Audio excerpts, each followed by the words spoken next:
World War III is upon us. It has been unfolding in slow motion for years. The only question now is who will be blamed.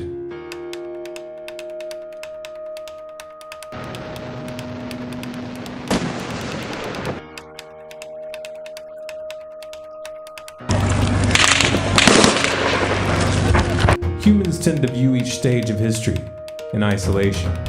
As a result, they rarely see the chain reactions that build over decades, until a flashpoint catches their attention.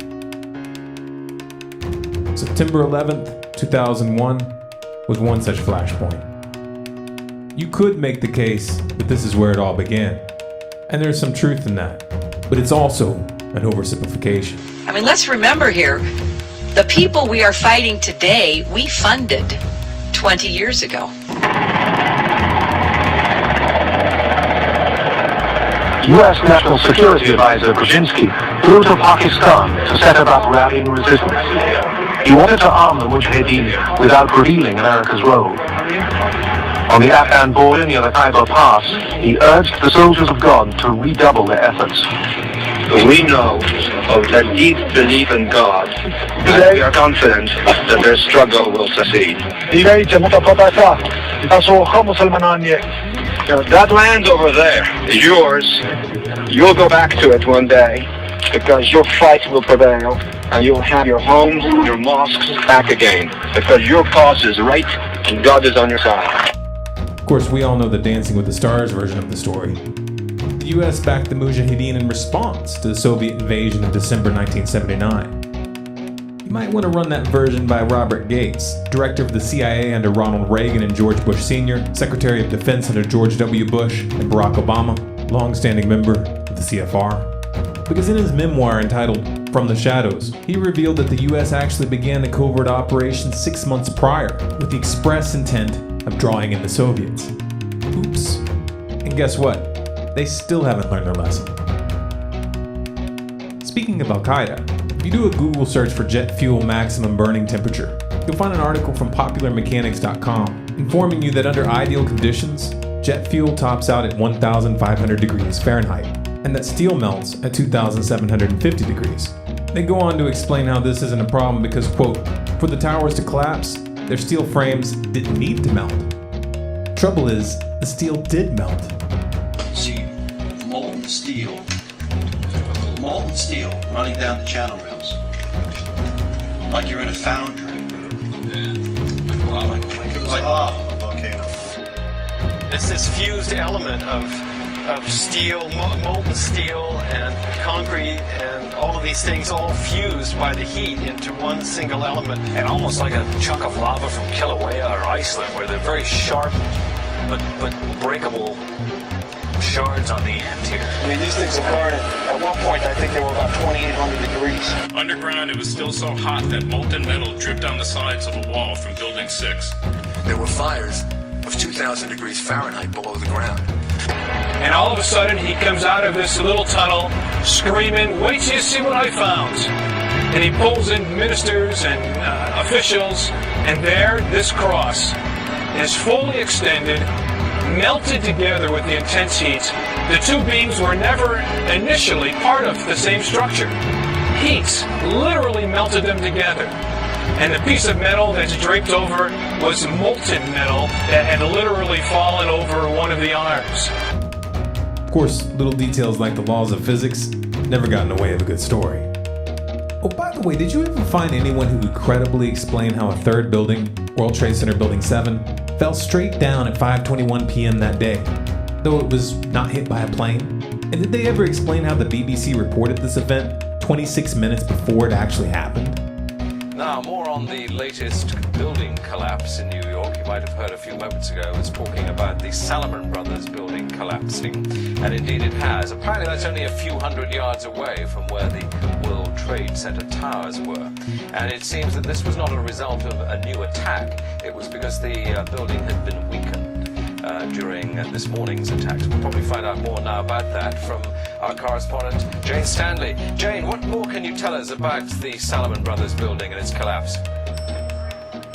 Well, only really what you already know. Details are very, very sketchy. There's almost a sense downtown in New York behind me, down by the World Trade Centers, of just an area completely closed off as the rescue workers try to do their job. But this isn't the first building that has suffered as a result. We know that part of the Marriott Hotel next to the World Trade Center also collapsed as a result of this huge amount of falling debris from 110 floors of the two twin towers of the World Trade Center.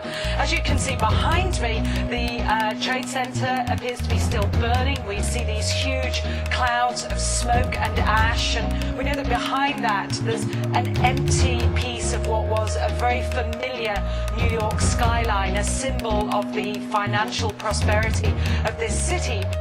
Oh, I know what you're thinking. Maybe it was green screen and shoddy editing, and we can't confirm the actual time from that clip. Or can we? Turns out there was a second clip that did show the time, 21:54. Intense and long term. Mr. Lieber, again, as you're talking, news is continuing to come in, as you can imagine. We're now being told that yet another enormous building in New York has collapsed. It is the 47-story Salomon Brothers building, which was situated very close to the World Trade Center, right there in this financial capital. 21:54. That's 9:54 in England, 4:54 Eastern. 26 minutes before the building actually fell. But I digress. The invasions of Iraq and Afghanistan were not motivated by the fall of the Twin Towers, nor was the evisceration of your rights and privacy that followed. To say that 9/11 was a pretext would be putting it lightly.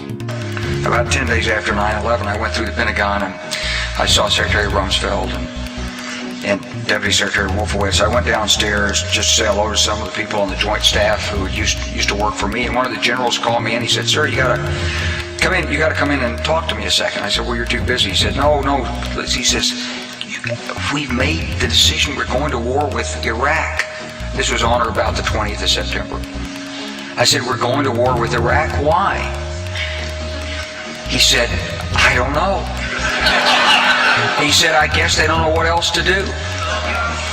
So I said, "Well, did they find some information connecting Saddam to Al-Qaeda?" He said, No. He says, "There's nothing new that way. They've just made the decision to go to war with Iraq." He said, "I guess it's like we don't know what to do about terrorists, but we got a good military and we can take down governments." And he said, "I guess if the only tool you have is a hammer, every problem has to look like a nail." So I came back to see him a few weeks later, and by that time we were bombing in Afghanistan. I said, "Are we still going to war with Iraq?" And he said, "Oh, it's worse than that." He said, he reached over on his desk, he picked up a piece of paper, he said, I just got this down from upstairs, meaning the Secretary of Defense office today, and he said, "This is a memo that describes how we're going to take out 7 countries in 5 years, starting with Iraq and then Syria, Lebanon, Libya, Somalia, Sudan, and finishing off Iran." The best laid plans of mice and men often go awry, but George W. Bush sure did try. Iraq and Afghanistan became quagmires, just like Cheney predicted. Do you think that the U.S. or UN forces should have moved into Baghdad? No. Why not? Because if we'd gone to Baghdad, we would have been all alone. There wouldn't have been anybody else with us. It would have been a U.S. occupation of Iraq. None of the Arab forces that were willing to fight with us in Kuwait were willing to invade Iraq. Once you got to Iraq and took it over and took down Saddam Hussein's government, then what are you going to put in its place? That's a very volatile part of the world, and if you take down the central government of Iraq, you can easily end up seeing pieces of Iraq fly off. Part of it the Syrians would like to have to the west. Part of eastern Iraq, the Iranians would like to claim fought over for 8 years. In the north, you've got the Kurds, and if the Kurds spin loose and join with the Kurds in Turkey, then you threaten the territorial integrity of Turkey. It's a quagmire if you go that far and try to take down Iraq. Obama picked up where Bush and Cheney left off by toppling Libya and funding extremists in Syria, the precursors of ISIS. They knew the weapons were ending up in the hands of jihadists since at least 2012. They knew what would come next. A Department of Defense document from 2012 shows that the US government was aware that these fighters intended to form a caliphate, and that this conflict would likely lead to a proxy war with Russia and China. The Middle East was being balkanized, every pocket of resistance broken up into bite-sized chunks. But it was taking too long. So Saudi Arabia invaded Yemen, and Israel did their part by repeatedly bombing the Syrian army. In 2013, when the US-backed rebels in Syria got caught using sarin gas against civilians, and the Western narrative fell apart, Russia became a diplomatic thorn in Washington's side. So like a true gambler that doesn't know when to walk away, Obama doubled down by backing a coup in Ukraine, installing a puppet government with extensive ties to the US State Department, bankrolling their ethnic cleansing campaign in the East, and blaming the entire mess on Vladimir Putin. Russian aggression, Russian aggression, Russian aggression. Because reducing Iraq, Afghanistan, Libya, and Syria to rubble is about spreading democracy. But accepting the results of a peaceful referendum in Crimea, well, that's just beyond the pale. The war on the Ukrainian front continued through 2014 and into 2015. Somewhere along the way, preparations for an open conflict between the US, Russia, and China were normalized and brought from the shadows. Open threats were leveled in full view. Coverage was predictably one-sided. We've been through this before. Weapons of mass destruction, human rights violations, Russian aggression. New excuses, same goal. If you want to start a war, the unwashed masses must be convinced to send their brothers, sons, and fathers to die on the front lines. The specter of an external enemy must be etched into their collective mind through trauma, exaggeration, and repetition. History must be whitewashed, twisted, and cherry-picked down to a politicized nursery rhyme. At no point should the real motives or consequences of such an endeavor be discussed. It stands to reason that if we want to stop a war, we must reverse this pattern. Let's start with a realistic look at the consequences. The United States and Russia alone possess a total of over 15,000 nuclear warheads, each of which are 10 to 30 times more powerful than those that the US used against Japan and Hiroshima and Nagasaki. During the Soviet era, it was understood that a hot war between these two countries would inevitably lead to the use of these weapons, and would therefore be an act of mass suicide. A nuclear conflict between just these two countries, using only the weapons which are slated to be active after the implementation of the START Treaty in 2018, would release over 150 million tons of debris into the atmosphere. This debris would block out the sun, dropping global temperatures between 8 and 30 degrees centigrade. Agriculture would become impossible. Mass extinctions would follow, and our species would not likely be exempt. This is a mild description. We're not even touching upon the direct consequences of the blast, firestorms, and radiation poisoning, or the secondary deaths caused by exposure and disease. In this context, you might be inclined to believe that the use of these weapons would be completely off the table, that every effort would be made to reduce stockpiles, and that no new bombs would be built. Unfortunately, this is not the case. In recent years, US strategists have begun to promote the idea of limited nuclear warfare, which would be made possible by tactical nukes. The idea being that smaller weapons are more effective because they're actually usable. This isn't just talk.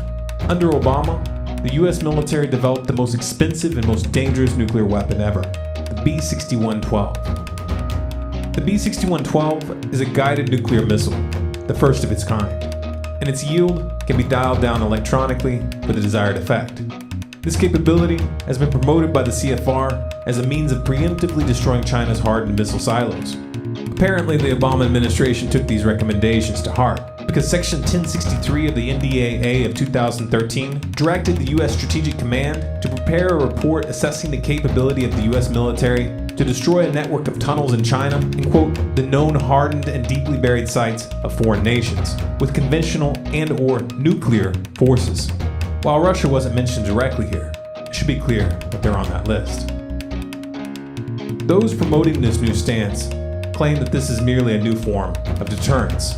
But this line of argumentation, even if it were sincere, is fatally flawed. Preemptive nuclear strategy, especially one discussed in public, sends a clear message to those being threatened, that they themselves must strike first. And since Russia and China did not possess guided dial-a-yield tactical nukes, their preemptive strikes would be full scale. Of course, America's political establishment has good reason to play chicken with all of our lives and the future of the planet. The balance of geopolitical and financial power has been shifting, and not in Washington's favor. China's new Silk Road project, Asian Infrastructure Investment Bank, and outposts in the South China Sea in tandem with the Eurasian Union spearheaded by Russia, are edging the United States out of the world's new center of gravity. Pivots have failed. Bilateral discussions have gotten nowhere. Sanctions have backfired. Trade agreements have stalled. Influence has eroded. Washington is running out of options and time. The dollar-denominated financial system has peaked. This is the end of a debt supercycle and of the petrodollar. The next leg down is going to be epic. Powers that be would rather tip the board than lose the game. They'd rather take us to war than take the blame. And if you let them get away with it, that's just the beginning.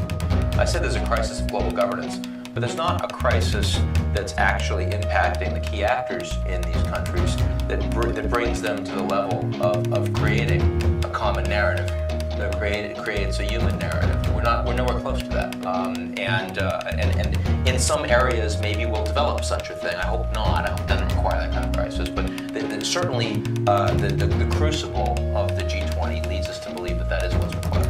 Yeah, I would agree that. Again, and I hope it doesn't come to this, but it may take an almost existential level crisis in terms of climate change, for instance, or imagine nuclear use, right? Whether by a terrorist group or by, on the Indian subcontinent, that would help people get religion very quickly, and different kinds of religions, I guess, but at least get them in a common narrative very quickly, but hopefully.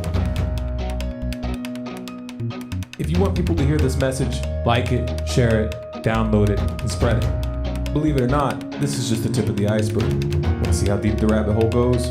Subscribe to Storm Clouds Gathering on YouTube, follow us on Facebook, Twitter, and Google+, and you can sign up for email notifications of new releases on our website, stormcloudsgathering.com.